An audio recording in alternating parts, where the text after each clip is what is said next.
Hey friend, welcome back to the Vision Driven Health Podcast, your go-to show for learning how to create healthy habits that last in partnership with the God who created you. Sometimes we don't know the water we're swimming in. We know something is off, but we can't quite name it. In today's episode, I go over 7 unhealthy relationships with food that I've observed and some of which I've experienced personally in the past. If one of these end up resonating with you, I hope you'll spend some time on it this week with God and come back next week when I'll be talking about getting freedom from these unhealthy relationships. For today, though, let's name what we're up against. Do you find yourself struggling to consistently implement healthy habits? Do you lack energy, confidence, and motivation because of stress, overwhelm, and shame for having not gotten it together by now? Friend, there is hope and grace for your health. Hey, I'm Robin Ryan McDonald, host of the Vision Driven Health Podcast. I'm a follower of Jesus, a wife, a mama of 2, and a seminarian turned health coach. And I'm so excited that you're here. I found myself in my early 20s captive to cravings and convenience. 20 pounds heavier, super tired, with a face full of acne. I could not figure out how to maintain healthy habits until I discovered the power of aligning my choices with God's vision. 10 years and 2 kids later, by the grace of God, I'm still prioritizing my health and feeling amazing. If you are over quick fixes and are ready to feel good in your own skin, then grab a giant water bottle and let's dive on in.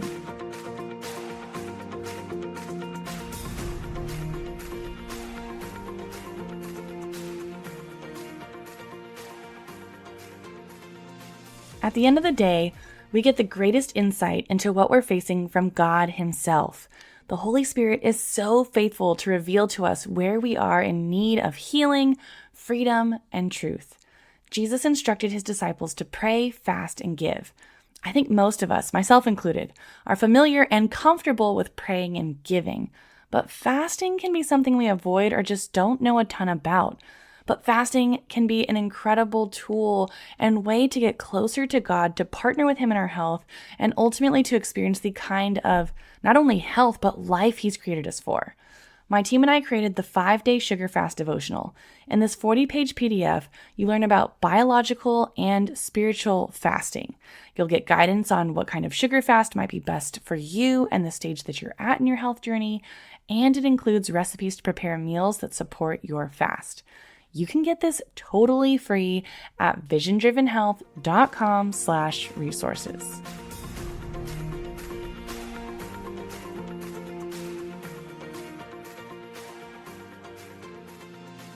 I've talked with friends about how eating, pursuing health, and our overall relationship with food is actually one of the best ways to discover where it is that God needs to work in our hearts. It's such a big aspect of our life, eating, that usually doesn't get associated with our faith. And I'm going to share a few kinds of relationships with food here that I think you may end up resonating with. And then I'll share some thoughts on what it looks like to transform these through your relationship with Jesus. So let's get into these 7 different unhealthy relationships with food. The first one is having a relationship with food where food is just a means to an end. Eating restrictively in order to achieve a certain weight loss goal would be an example of this. It's like, look, this is just what I have to do to get what I want. It doesn't matter if I'm cutting out things that I know I'll probably pick up later. It doesn't matter if I'm doing something that isn't sustainable. It doesn't matter if I'm having to eat packaged foods that don't have clean ingredients because I'm following this certain diet. It's really just seeing food as a means to a specific end that you want. So that's the first unhealthy relationship. And actually, I'll say a little something else about that, because when food is just a means to our end, we're actually missing out on God's design. And I think sometimes when we think of eating healthy, if you don't know how incredible eating healthy can be and how delicious it can be and how wonderful it is because we're actually consuming what God created us to consume, it can be viewed as like, oh yeah, the super boring, bland, gross, plain way of eating. And so then food, again, is being is it's being stripped of what God created it to be. It's not that incredible, delicious, nutrient dense, life-giving, energy producing source that it's supposed to be. So that's a big, honestly, just a really sad aspect of food being a means to an end, but it can also be a dangerous one when food isn't understood and the impact it can have on you, especially when the end that's being pursued isn't in alignment with what's actually healthy and what's according to God's design. So, means to an end is number one. Number two is your relationship with food is that it is your source of comfort. Everything else in your life is feeling stressful, challenging, and hard.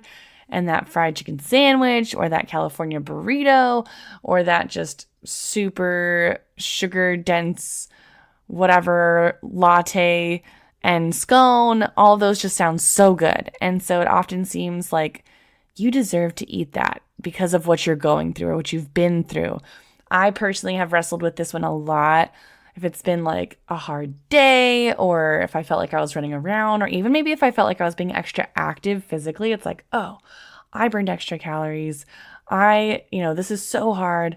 I'm so like, that was a lot. Or just even, and sometimes it's not even conscious. Like it's not always a conscious, like this was a stressful day. I'm going to eat this because it's going to make me feel good. Sometimes it's just like, and before you know it, you're just rummaging through cabinets in the freezer, pulling out the ice cream or whatever. And before you know it, you've already consumed a whole bunch of something that you didn't mean to consume. So that's the second one is the unhealthy relationship is that food becomes your comfort. Number three is that food is your way of celebrating. Now, this is biblical. I am a big proponent of celebrating with food. However, sometimes unhealthy eating isn't a result of negative experiences, but rather it's kind of like your happy food. And I think celebrations that involve food that is detrimental to your health doesn't need to be an everyday thing. It's wonderful if you're super happy and want to. I've actually heard couples will experience this right after they get married. Maybe they worked really hard to lose a bunch of weight for the wedding, get in shape, and then they're married, and then they kind of take their foot off the gas on all the things they were doing to try to lose weight for the wedding, and then they'll gain what people call happy weight because they're just living that warm, fuzzy, newlywed life, and maybe that involves a little bit more takeout. Maybe that's eating out a little bit more, things like that, having more desserts together, and that can be a celebration that while, yes, we want to celebrate marriage, we want to celebrate being newlywed, we want to celebrate things. And again, it's very biblical to celebrate with food.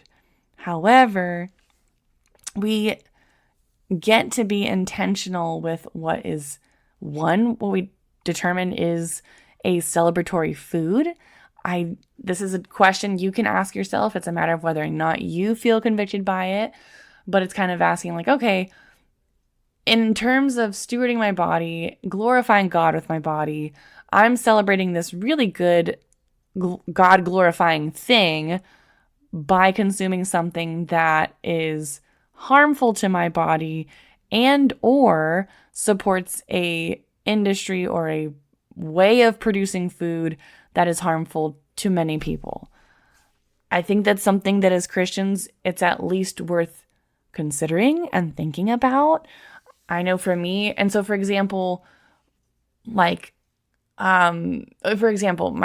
son's doing swim lessons. And so at the end of the week, they give all the kids the Tootsie Pops. And I'm like, no, I don't want my boys to eat a red dye number whatever sugar bomb Tootsie Pop with who knows whatever's in that chocolate stuff that you get in the center. And my youngest will have that thing downed in like 2 seconds. So my oldest will savor it. And so I can usually catch him like midway and be like, hey, like let's savor that. Like, let's see what it's like to enjoy a treat for more than one day. And like, I feel much better about that if he's having a little bit on, one part of the day versus later. All that to say, I'd rather like make him homemade cookies. I'd rather make him or buy him even an organic natural sugar lollipop or, so there's still ways to celebrate with food and to still enjoy good food. It's just, does it have to be a food that's like just completely unhealthy? And when you can have the same experience of celebration and even taste in a way that doesn't cause as much damage. So that's the next one. That was number 3, unhealthy relationship with food by celebrating with food that's detrimental. The 4th one is boredom eating. This is one I would fall into in the past as well. Oftentimes when I was avoiding doing something, I can remember so many times when I was in college and I needed to write a paper and I just would kind of be like, what do I eat? I'd be up late. I'm tired. I'm looking for something to stimulate me. I was super sugar addicted at the time. And so I would, I'd go and get a sugary smoothie. I'd go and buy a muffin. I'd go get a donut. I'd go get a sugary latte. And it usually was a sugar-based thing, which, gave me maybe like a good 10 minutes of just something to do, focus. And then I crashed way harder. And I never understood why I couldn't keep my eyes open in those situations. But snacks just have a way of increasing those feel-good hormones that, give us a hit when we're feeling kind of bored or we're avoiding something. It can kind of, go hand in hand with that stress eating as well, that looking for that comfort. And so, yeah, that one, I think we're all familiar with that. That can get out of hand when food becomes the way that we kind of fill the time we don't know what to do with. And then the next one, let's see, 1, 2, 3, that was number 4. Number 5, food can be this area where we almost feel like that's where we can control things. And that's where you get to do what you want. Maybe you feel like you're in a career or a stage of life where you just feel like you don't get to do what you want to do. You whether maybe you're a young mom like myself, yes, we want to be with our kids. Yes, we want to parent them. Yes, we want to do those things. But also if you want to just sit for a hot second and have some time to yourself, that doesn't exist. If you want to there's some, do you want to just get in your car and then drive somewhere without having to think about strapping in multiple little people and all the things that they need to get into the car and then take that out when you go to the place that you're going to and then strap them back in and all the things, right? I don't know anything about that. Or it could be maybe you're caretaking for an elderly parent. Maybe you just are in a service-based profession. Maybe you feel like you are always doing for everybody else and you're not getting to do for yourself.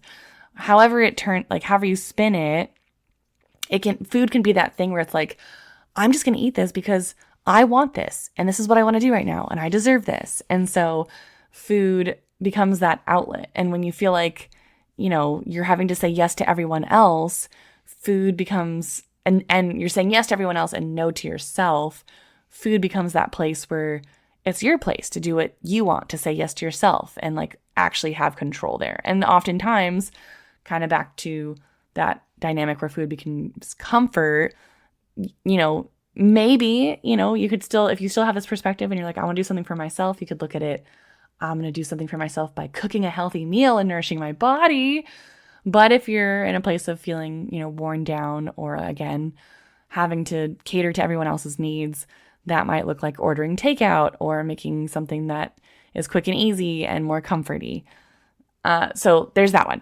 Let's see, we're at, so that was 1, 2, 3, 4, 5. Number 6, having a love-hate relationship with food, where food is both your problem and your solution. So for some, food is what they love, but also what they hate because they feel it is the reason that they can't be where they want to be with their health. So it's kind of that thing where and I've heard, and I'm saying this from people that I've heard describe this, where it's I don't know what's wrong with me.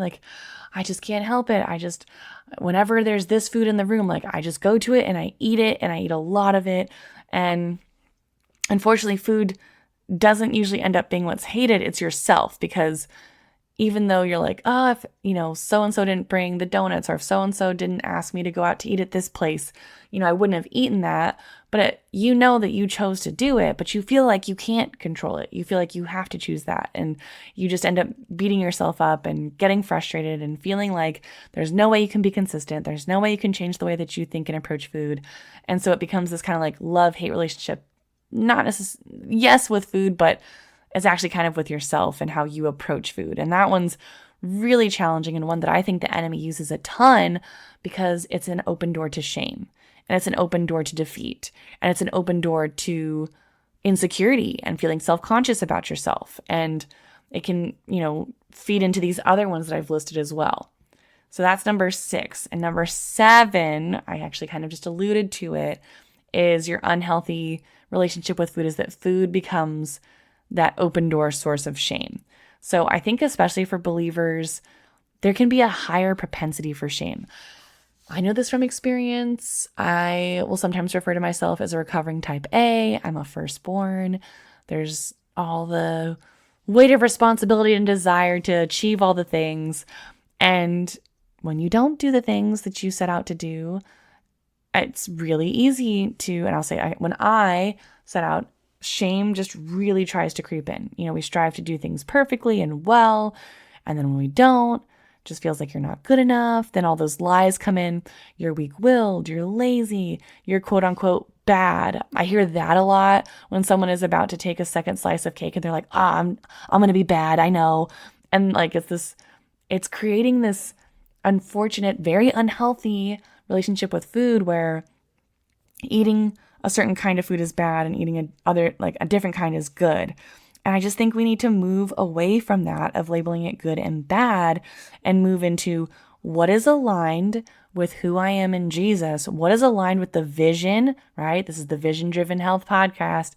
What is the vision that God has given me for my life, and what my health and my healthy habits are meant to look like in partnership with Him? And so it's not a matter of good or bad. It's a matter of being aligned or not aligned with what God actually is calling you to do and wants to give you the grace for and partner with you on. And so there's just this kind of like sin dynamic associated with food that just doesn't need to be there. And that's where shame really has its way in that unhealthy relationship for food. So just to kind of recap the ones that I said. So of these 7 unhealthy relationships with food, we have number 1, a means to an end.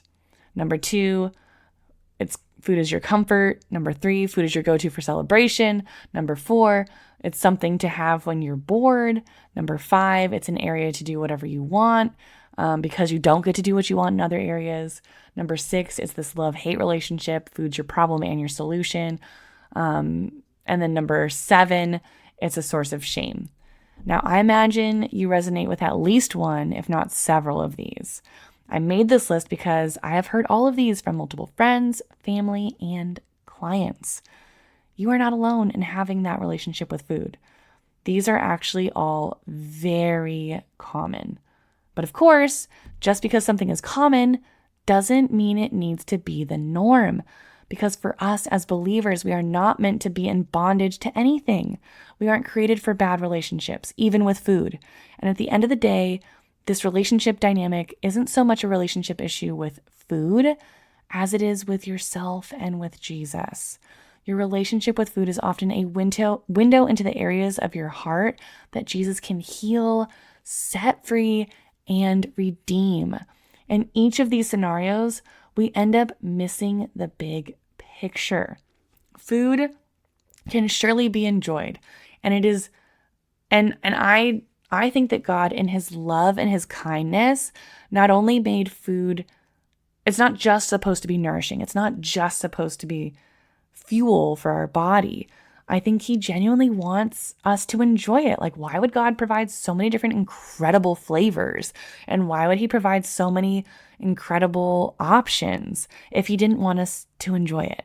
So, we want to experience what God has for us. And it's not this either or choice between eating healthy and feeling good and eating what tastes really good. Like they can be the same thing. Like I'm telling you, friend, I love food. I like to eat things that taste good. I do not like to eat things that I do not enjoy. I only almost exclusively eat what I enjoy and it's healthy. And so in these different situations, I think we settle for less than what God has for our health and less than what God created us to have with our relationship with food. And even just looking at Genesis 1, the first chapter in the first book of the Bible, after God gave his first command to humanity, which was to be fruitful and multiply and to steward the earth, he said, and here's what your food is. Like, among the very first things that God felt led to tell humanity was, let me let you know what your food source is. And I love that it was in this garden, right? I imagine that God was like, and it says that, Adam and Eve, they walked with God in the cool of the day. I bet, we don't know this, doesn't say it in the Bible, but I can just imagine like Adam and Eve walking with God in the garden, and God being like, try that. Like just having them enjoy what he's created and the different flavors that existed there. In Genesis 9, after the flood, God states his command again to be fruitful and multiply, to which he then also adds information about what their food source is. And at this point in Genesis 1, it was just plants for food. After Genesis 9, it says that animals and plants are all food, all free game. In Leviticus 11, there are strict food laws given, but I think, when even just in our post-New Testament world, we often look at anything Old Testament, especially the Levitical law, and we're just like, Old Testament, that's completely irrelevant to me. But they weren't given those laws, one, just for the sake of restriction, and two, not so that the Israelites could fit into a certain size tunic, but so that they would not consume foods that would lead to disease and wipe them out as a group of people, because the Israelites were called to be a blessing to the whole world. Like, these were God's chosen people. And then, skipping ahead quite a bit, Jesus uses food as a metaphor in his teaching. He says, I am the bread of life. The one who comes to me will not be hungry, and the one who believes in me will never be thirsty. That's John 6:35. So we are positioned to consume food in a way that promotes the health and vitality in our body, but that comes in succession, or like after, in alignment with consuming the person of Jesus. He is the bread, that which is supposed to be the most, at that time, the way that bread was designed, before it was genetically modified, when it's fresh milled, etc. It was actually a very nutritious thing. And it was kind of like, if you had nothing else to live off of, like, it was thought that you could like live off of bread. And Jesus is our source of life. Like, literally, we do not have life, period, without him. And it is certainly not the kind of life that he created us for. And I really believe that when we are feasting on his love, his grace, his healing, then we end up being in a place where what we are consuming from a biological standpoint looks very differently. We might think that we have a gluttony problem, but actually it's a worry problem. And it's an opportunity to elevate your trust and faith in Jesus. Maybe you think you can't say no to anyone, and food is where you do what you want. But what's needed is submission to Jesus to direct you on when to say no and when to make choices that serve your life. Maybe it's setting up some boundaries and not being that person that's just spent doing everything for everybody. And what does it look like to care for yourself? And those are just a couple examples. But at the end of the day, Jesus is our comfort. It's in him that we rejoice. He is the one we want to focus on. And just from a practical standpoint, if you resonate with any of those food relationship challenges that I mentioned, I just really encourage you to take some time and lay them before Jesus. Ask him, the one who knows you better than you even know yourself, who designed your body. Hey, Lord, what's the root of this? Why am I in this cycle of finding my comfort in food? Why is it that every time I'm stoked about something, I feel like I have to eat the most unhealthy thing? Why do I allow so much shame to come in and define who I am based on these choices? You know, you can phrase it however resonates with you, and whichever, of these unhealthy food relationships you're struggling with, but you want to find out what's actually behind these eating patterns that require God's healing and his freedom and his redemption. You really want to get down to that root. And you'll want to identify those things this week, because next week I'll be talking about freedom in Christ, and in particular, what it looks like to walk in freedom in your health habits. So be excited. Hope you have an incredible week. Bless you, and I'll talk to you next time.